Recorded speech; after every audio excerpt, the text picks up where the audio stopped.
Close your eyes for a moment. Imagine that you wake up in the middle of a winter morning. There is no alarm clock, no warm apartment, no heating system, humming quietly behind the walls, and no bright sunlight coming through the window. Instead, there is darkness. A faint orange glow comes from the fireplace, where only a few pieces of wood are still burning. The air inside the room is cold, not the kind of cold you feel when you step outside without a jacket, but the kind that has been sitting inside the house all night. You pull the blanket closer. For a few seconds, you consider staying exactly where you are. And honestly, that might be the smartest decision you make all day, because outside, winter has taken over everything. Roads are covered in snow and mud. The fields are frozen. The trees are bare, and the sun will disappear again long before you are ready for bed. You are somewhere in medieval Europe, perhaps in a small village surrounded by forests, perhaps in a crowded medieval town. It doesn't really matter, because wherever you are, winter changes almost everything. Food becomes more precious. Firewood becomes more important. Travel becomes dangerous. A simple illness can become a serious problem, and the darkness lasts much longer than you're used to. Today, we can escape winter whenever we want. We turn up the heating, we walk into a supermarket, we switch on a light, we check the weather on our phones, and if the temperature becomes unbearable, we simply stay inside. But a medieval person couldn't do any of that. For them, winter wasn't just a season. It was a challenge that returned every year, a test of preparation, endurance, and luck. So tonight, we're going to step back into that world. We'll follow an ordinary day through the coldest part of the year. We'll see how people kept their homes warm, what they ate, what they wore, how they traveled, how they worked, and what happened when the winter became harsher than expected. And perhaps most importantly, we'll discover whether a modern person like you could actually survive it. So settle in. Let the modern world fade away. Listen to the wind outside. Listen to the quiet crackle of the fire. And imagine that, somewhere beyond the walls, snow is beginning to fall. Your medieval winter has just begun. The morning cold. The first thing you notice is the cold. It has followed you into your sleep. Even beneath the blankets, you can feel it waiting. The room is still dark. The fire has burned down during the night, leaving behind a few glowing pieces of wood and a thin layer of ash. You slowly move your hand outside the blanket. The air feels icy against your skin. For a moment, you simply lie there. Then you remember that the day has already begun. There is work to do, and the first challenge is getting out of bed. For most people, living in medieval Europe, a warm bedroom was a luxury. There were no heated floors, no radiators hidden inside the walls, no thermostat that could be turned up with a simple movement of your hand. The warmth in your home came from something much simpler: fire, and fire had limits. Wood had to be collected. It had to be transported. It had to be stored somewhere dry. And during a long winter, every piece of firewood mattered. So when the fire became weak during the night, the temperature inside the house could drop dramatically. The walls might block the wind, but they could not create warmth. And that meant the bed became one of the most important warm places in the entire house. Blankets and other coverings helped trap body heat. People could sleep close together. In some homes, animals were kept nearby, providing another source of warmth. But none of this made winter comfortable. It simply made it possible to endure. Eventually, you have to leave the bed. You pull on your clothes. Layer after layer. The first layer touches your skin. Another goes over it. Then another. A cloak or heavy outer garment may be added before you finally approach the door. Every movement feels slower in the cold. Your hands are stiff. Your feet are cold. and the floor beneath you offers absolutely no welcome. You take a breath, then you open the door. A wave of winter air enters the room. Outside, the world is almost silent. The village is covered in frost. Smoke rises slowly from the rooftops. Somewhere in the distance, you hear a horse, and for a moment, you realize something. This isn't an unusual morning. This is simply winter. For us, a cold morning is usually an inconvenience. For medieval people, the cold influenced almost every decision they made: when to work, when to travel, what to eat, how much wood to burn, where to sleep, and how long they could remain outside. The season demanded preparation long before the first snow appeared, because once winter arrived, there was no easy way to escape it, and now that you're finally out of bed, there is only one thing left to do. Find the fire, because without it, the rest of your day is going to be very, very cold. The fire that kept you alive. You walk toward the fireplace. There is still a little warmth left. You crouch down and carefully move the ashes. Beneath them, a small ember is glowing. That tiny orange point is more valuable than it looks. Because in a medieval household, fire was much more than a way to make a room comfortable. It provided heat. It provided light. It allowed food to be cooked.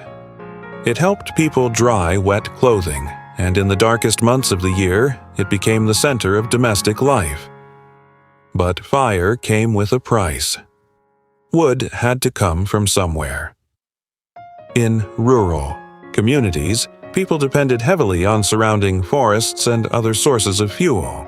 Collecting enough wood for winter was not a simple weekend chore. It was part of the preparation for the entire season. Imagine carrying heavy bundles of wood through cold weather. Again and again and again. Every log that enters the house represents effort. Every log that disappears into the fireplace represents warmth that cannot be recovered. That is why a medieval family couldn't simply keep the fire blazing all day without thinking about it. Fuel had to be managed. The size of the fire mattered. The type of wood mattered, and the amount available for the rest of the winter mattered even more. If the household used too much too early, the problem would come later, and later in the winter was exactly when people needed warmth the most. There was another problem: smoke. Early medieval houses could have open fires that filled the interior with smoke. Even when chimneys and better ventilation became more common, keeping a room warm without filling it with smoke remained a challenge. So imagine spending hours inside a room where the air smells of burning wood. Your eyes sting. Your clothes absorb the smell. The ceiling darkens, and still, you stay near the fire. Because being uncomfortable is better than being cold. The fireplace also became a social center. People gathered around it. They repaired tools, prepared food, worked with wool, talked, told stories, and waited for the darkness outside to pass. For modern people, a fireplace is often decorative, something beautiful, something relaxing. For medieval people, it was practical. It was infrastructure. It was survival. And when winter became severe, the value of that fire became impossible to ignore. But warmth was only half the problem. You could have the largest fire in the village and still starve. Because eventually, you have to ask the next question: what are you going to eat? What did you actually eat? The answer depends heavily on who you were. A wealthy household could have access to a surprisingly varied selection of food. An ordinary peasant household had a much narrower range of options. But everyone shared one basic problem. Winter was the season of stored food. The fields were no longer producing the abundance of summer. Fresh vegetables were limited. Fresh fruit was scarce. And the household had to depend on what had been preserved. Bread was essential. Grain could be turned into flour. Flour could become bread or porridge. Beans and other legumes could provide important nourishment. Root vegetables and other hardy crops could survive storage. Meat could be preserved through methods such as salting or smoking. Cheese could last longer than fresh milk, and drinks such as ale were common in many parts of medieval Europe. But now imagine something. You are looking inside your food stores in the middle of January. You know that winter could continue for weeks. You cannot simply walk to the nearest supermarket. There is no truck arriving tomorrow morning with fresh vegetables. There is no freezer. There is no refrigerator. What you have is what you prepared. This is why agriculture and food preservation were so important. The success of one season could determine how comfortable the next season would be. A good harvest meant full storage rooms. A poor harvest meant anxiety, and a combination of poor harvests, harsh weather, disease, or conflict could make life dramatically harder. For ordinary families, food was not simply about taste, it was about energy, calories, strength, the ability to work. A person doing physical labor in freezing weather needed food, and if the food supply became inadequate, the cold became even more dangerous. There was also a psychological difference. Today, when we feel hungry, we think about what we want to eat. In a medieval winter, the question could be much simpler. What do we have, and how long will it last? That question could shape an entire household's decisions. A family might carefully manage its stores. A wealthy household could afford more variety. A poor household might rely heavily on basic grains, vegetables, and whatever preserved foods were available. And yet, there was one thing that almost everyone needed, something that was just as important as food: warm clothing. Because there is only so much a fire can do.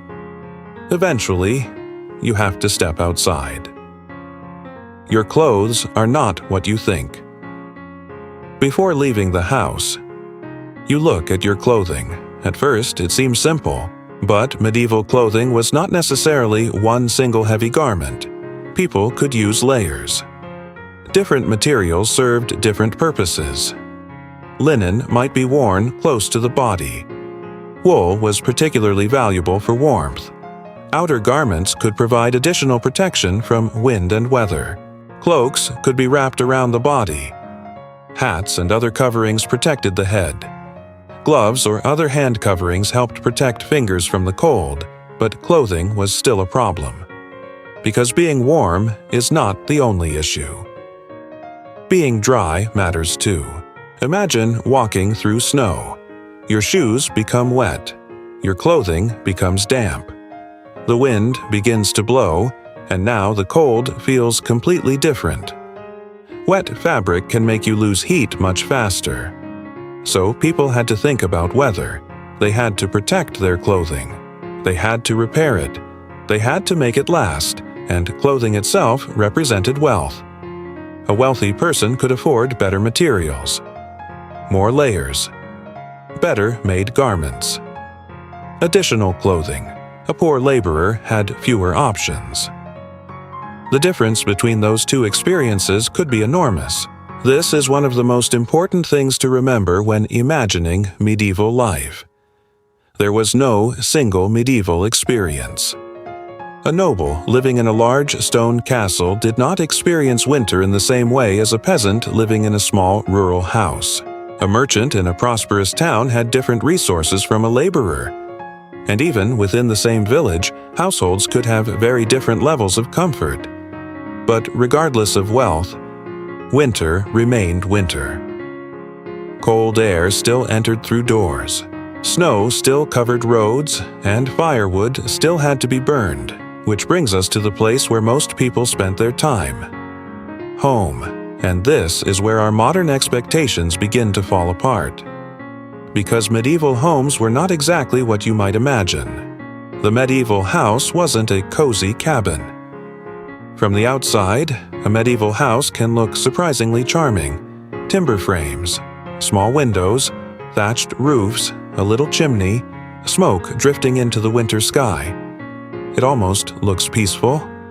But step inside. The reality could be very different.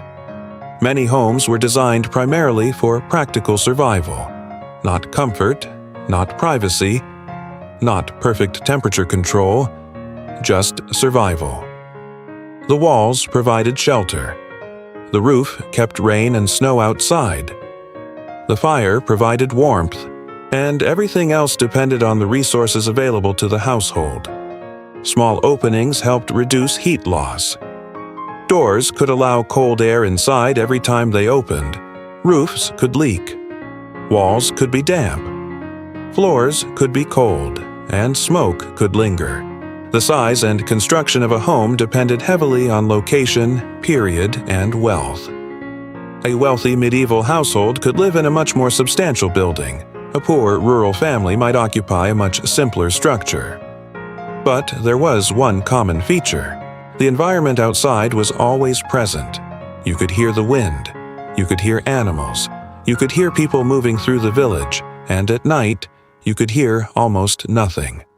That silence could feel enormous, especially during a heavy snowfall. Inside the house, people might sleep in shared spaces. Privacy was limited. Warmth was shared. Work was often done indoors, and the same room could serve several purposes. Cooking, eating, working, socializing, sleeping. The house wasn't divided into a modern kitchen, living room, bedroom, bathroom, office, and hallway. It was a living environment, and during winter, everyone spent more time inside it. This could have an unexpected benefit. People were forced to adapt. They repaired clothing, maintained tools, prepared food, worked with textiles, told stories, visited neighbors, and found ways to pass long evenings. But there was a darker side. If someone became seriously ill, there was nowhere modern to take them. No emergency department, no antibiotics, no modern diagnostic equipment. And that brings us to one of winter's greatest dangers: illness. Chapter 6. When winter makes you sick, cold itself was not necessarily the only danger. The real danger often came from everything that surrounded it: poor nutrition, damp conditions, infections, injuries, crowded living spaces, limited medical knowledge, and the simple fact that modern medicine did not exist. Imagine waking up with a fever. Today, you might take medicine. You might call a doctor. You might rest in a warm room, and you probably expect to recover. In medieval Europe, the situation was different. Medical knowledge varied widely. Some physicians had extensive training for their time. Others relied on traditional practices and beliefs that we now know were ineffective. People used herbs, dietary changes, various preparations, and many other treatments. Some could provide relief, others could do little, and some could be harmful. But even when people understood that someone was sick, they couldn't simply solve the problem with modern medicine. This made prevention extremely important. Food, warmth, cleanliness, rest, community support, and luck. A small injury could become dangerous if it became infected. A serious illness could leave an entire household struggling, and winter could make everything harder. When you're sick, you don't want to work. But if you don't work, you may not have enough food. If you don't have enough food, you become weaker, and when you're weak, the cold becomes harder to endure. It was a difficult cycle, yet people survived. They adapted. They learned from generations of experience, and they understood their environment in ways that modern people often don't. They knew when storms were coming. They knew where food was stored. They knew how to prepare for winter.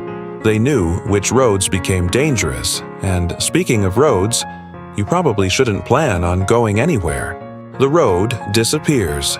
Imagine that you need to travel to another village. Today, you might check the weather, start your car, turn on the heater, and follow a road that has been cleared and maintained. In medieval Europe, none of that was guaranteed. A road could become muddy, snow could cover it, ice could make it dangerous. A bridge could become difficult to cross. A river could freeze. A storm could reduce visibility, and daylight was limited. Travel was already slower than it is today. Winter made it slower still. For someone traveling on foot, every mile mattered.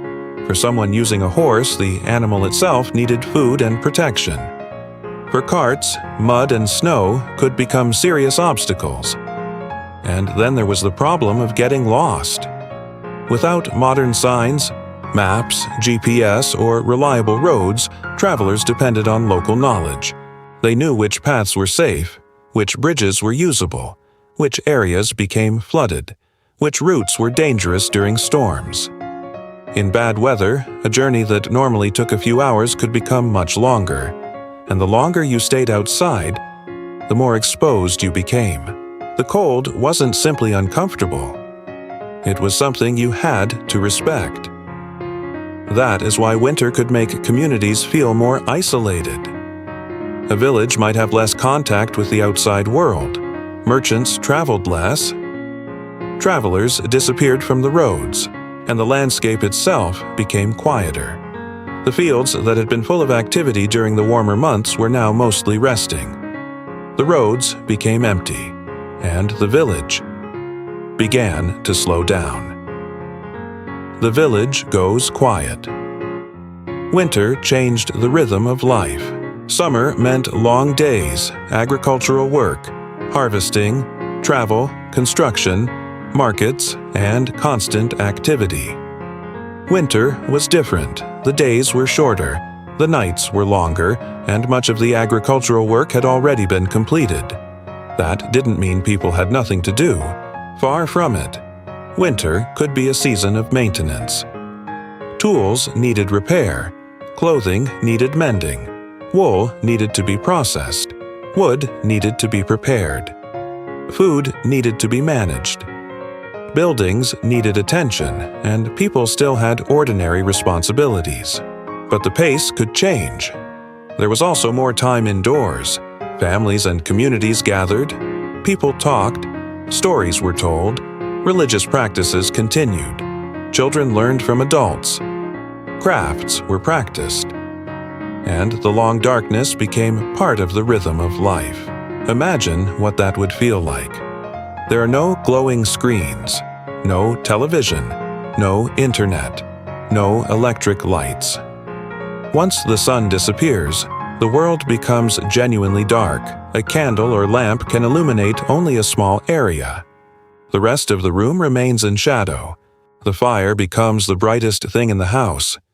And outside, the village disappears into darkness. This might sound miserable to us. But humans adapt remarkably quickly to the environment around them. For medieval people, darkness was normal. They knew how to work with limited light. They knew how to navigate familiar spaces. They knew that winter nights would be long, and they planned their lives accordingly. But humans weren't the only ones who needed preparation. Every farm animal had to survive winter too, and that was another responsibility entirely. The animals have to survive too. Imagine a medieval farm in late autumn. The fields have been harvested. The barns are being filled. Animals are being brought closer to shelter, because winter isn't only a human problem. Horses need food, cattle need food, sheep need protection, pigs need care, chickens still need attention, and the household depends on many of these animals. A horse isn't simply an animal. It can be transportation. It can help with agricultural work. It can carry heavy loads. It can represent considerable wealth. So keeping a horse alive through winter matters. The same is true for cattle. Cows provide milk. They can provide meat. They may contribute to the household's survival in many ways. This is why stored animal feed was so important. The household had to think months ahead. How much food do the animals need? How much hay is available? Will there be enough? What happens if winter lasts longer than expected? These questions could determine whether animals survived until spring. And if an important animal died, the consequences could continue long after winter ended. Losing livestock could mean losing food, losing transportation, losing income, losing the ability to work efficiently. So, when you imagine a medieval household preparing for winter, don't picture only a family storing food for themselves. Picture an entire system: people, animals, buildings, food, fuel, tools, everything connected, and all of it vulnerable to the weather. But there was one factor that could make winter dramatically easier: money, because medieval winter looked very different depending on how much you had. The rich and the poor. Imagine two people experiencing the same winter. One lives in a modest rural household. The other lives in a wealthy estate.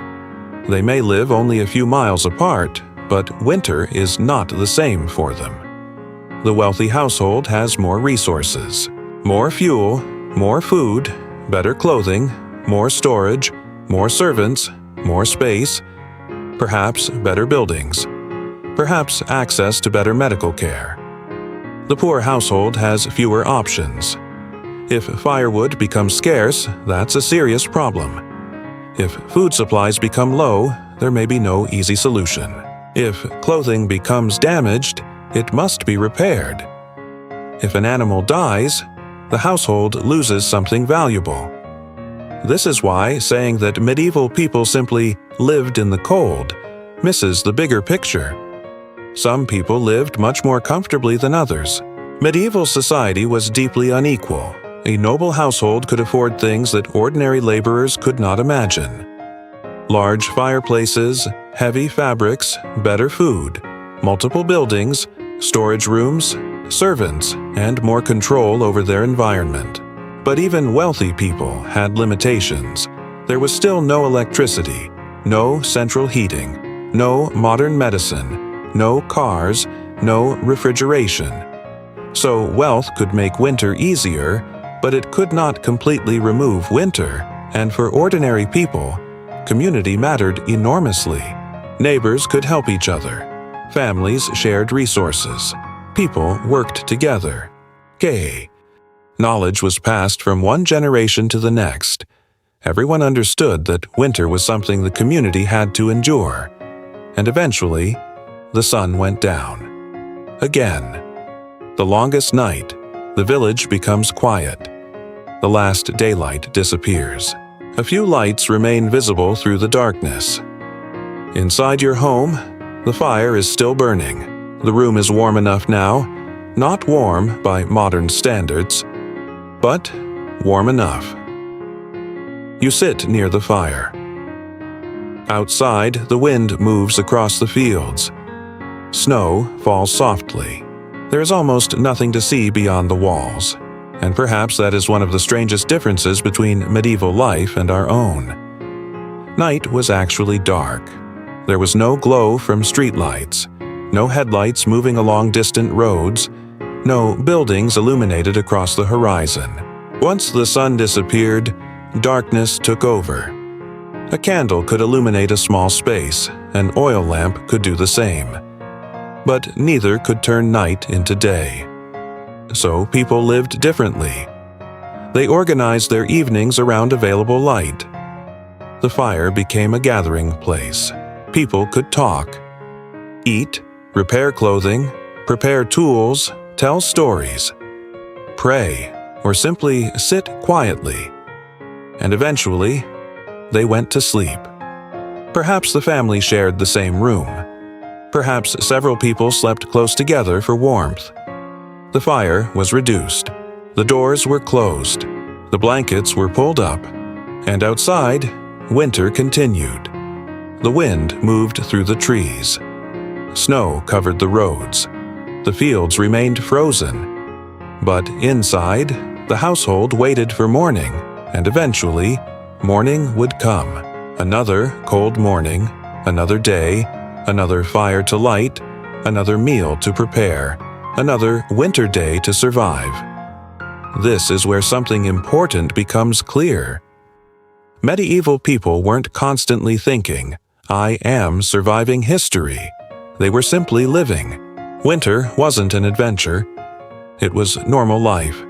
They had routines, they had traditions, they had work, they had families, they had celebrations. They laughed, they argued, they got tired, they went to sleep, and they woke up again. The fact that they survived harsh winters wasn't because they were somehow tougher human beings. They simply understood the world they lived in. They prepared for it. They adapted to it.